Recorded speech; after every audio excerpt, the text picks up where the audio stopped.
اور وہ بھی آسانی سے. آپ کو کہیں لائن میں لگنے کی ضرورت نہیں ہے. آپ آن لائن آرڈر کیجئے اور 10 منٹ میں آٹا آپ کے گھر آ جائے گا. آپ کو باہر جانے کی بھی ضرورت نہیں ہے. لیکن پاکستان کے لوگوں کی قسمت اتنی اچھی نہیں جتنی بھارت کے لوگوں کی قسمت ہے. پاکستان ہر سال اوسطاً 2.5 کروڑ ٹن اناج کا اتپادن کرتا ہے، لیکن وہاں اس کی کھپت 3 کروڑ ٹن ہے. اور اسی انتر نے پاکستان میں یہ سنکٹ پیدا کر دیا ہے. حالانکہ یہاں بات صرف آٹے کی نہیں ہے، بلکہ اس سمے پاکستان میں کھانے پینے کی زیادہ تر چیزوں کی قیمتوں میں 30 سے لے کر 100% کی وردھی ہو چکی ہے. جیسے پچھلے سال پاکستان میں 1 کلو پیاز کی قیمت تھی لگ بھگ 36 روپے. اب وہاں 1 کلو پیاز مل رہا ہے 220 روپے میں. 36 سے سیدھے 220 روپے. یہ قیمتیں آپ کو پاکستان کی کرنسی کے حساب سے ہم بتا رہے ہیں، کیونکہ وہاں کی کرنسی بھی روپیہ ہی ہے اور وہاں اسے پاکستانی روپیہ کہتے ہیں. پچھلے سال پاکستان میں پرتی کلو دودھ کی قیمتیں تھیں 114 روپے. اب قیمتیں بڑھ کر ہو گئی ہیں 150 روپے. اسی طرح ایک پیکٹ بریڈ 90 سے 100 روپے. سرسوں کا تیل لگ بھگ 550 روپے پرتی لیٹر. باسمتی چاول 150 روپے پرتی کلو. مونگ دال 252 روپے پرتی کلو. اور 1 کلو چکن لگ بھگ وہاں 400 سے 600 روپے کے بیچ میں مل رہا ہے. اور یہ سب بھی انہی لوگوں کو مل رہا ہے جو ان چیزوں کے لیے کم سے کم 10 سے 12 گھنٹے لائن میں کھڑے ہو رہے ہیں. پاکستان کے شہروں میں کھادیہ مہنگائی در پچھلے سال جنوری میں 13.3% تھی، جو اب لگ بھگ 33% کے سطر پر پہنچ گئی ہے. اور جن قیمتوں پر لوگوں کو کھانے پینے کا سامان بازار میں ملتا ہے اس کی مہنگائی در بھی 13% سے بڑھ کر اب لگ بھگ 25% تک چلی گئی ہے. یعنی پاکستان کے جو حالات ہیں وہ شری لنکا جیسے ہو رہے ہیں. اس کے علاوہ پاکستان کا ودیشی مدرا بھنڈار لگاتار گر رہا ہے، کم ہو رہا ہے. پچھلے سال پاکستان کے فورن ریزروز میں 2 لاکھ کروڑ روپے کی ودیشی مدرا تھی.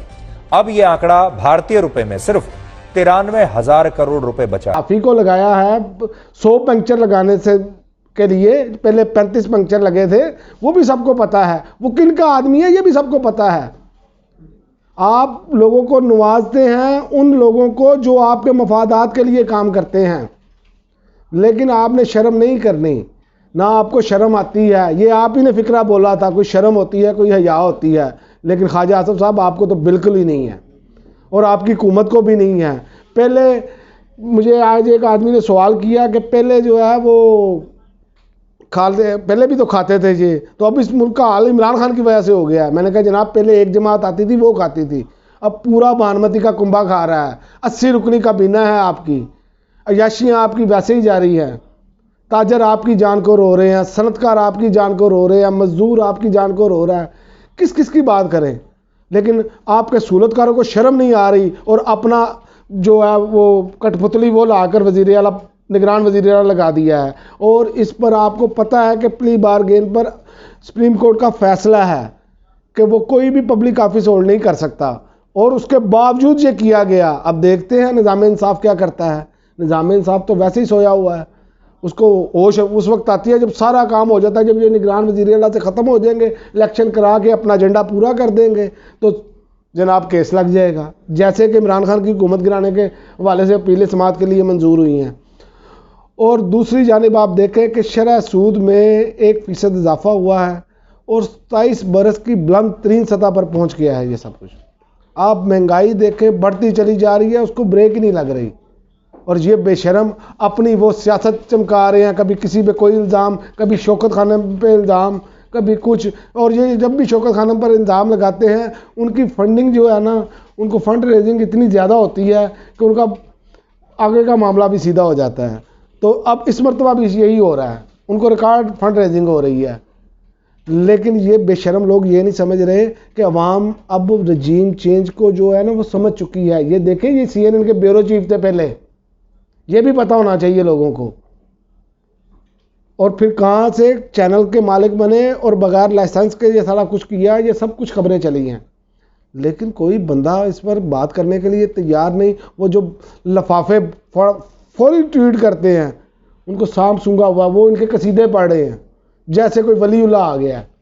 اور دوسری جانب آپ دیکھیں کہ سویڈن میں توہین قرآن کا معاملہ، صدر علوی نے مذمت کی، شہباز شریف صاحب نے مذمت کی. وہ اسلام کا ٹھیکیدار کہاں گیا جس کا اسلام فوری خطرے میں آ جاتا ہے؟ یہودی سازش ہو گئی، فلانی سازش ہو گئی، کو شرم نہیں آتی اس شخص کو، چوروں کا جو وکالت کرتا ہے، چوروں کا جو وکیل ہے، جو کہتا ہے کہ کہتا کچھ ہے اور کرتا کچھ ہے، اسی کو منافقت کہتے ہیں۔ یہ قوم اس منافقت کو پہچانے۔ اور ایک اور بات آپ کو بتاتا چلوں، جب تک ہماری یہ عوام خود سڑکوں پر نہیں آئے گی، اپنا حق لینے کے لیے نہیں آئے گی، یہاں پر کچھ نہیں ہوگا، یہاں پر سارے معاملات اسی طرح چلیں گے۔ یہ میں آپ کو دعوے سے کہہ رہا ہوں، کیونکہ انہوں نے پیچھے نہیں ہٹنا، انہوں نے یہی حرکتیں کرنی ہیں۔ یہ وہی ڈاکٹرائن چل رہی ہے جو 8 ماہ پہلے سے چل رہی ہے، کچھ نہیں بدلا، آج بھی ویسے ہی سارے کام ہو رہے ہیں۔ آپ دیکھیں کہ یہ اب عمران خان کو گرانے کے لیے انہوں نے سارا گند اکٹھا کیا، اس کو حکومت میں بٹھایا، لیکن وہ گند تو گند ہی رہتا ہے۔ گند کو آپ یہ تو نہیں کہہ سکتے کہ یہ سونا ہو گیا ہے، کوڑے کو یہ نہیں کہہ سکتے آپ سونا ہو گیا ہے۔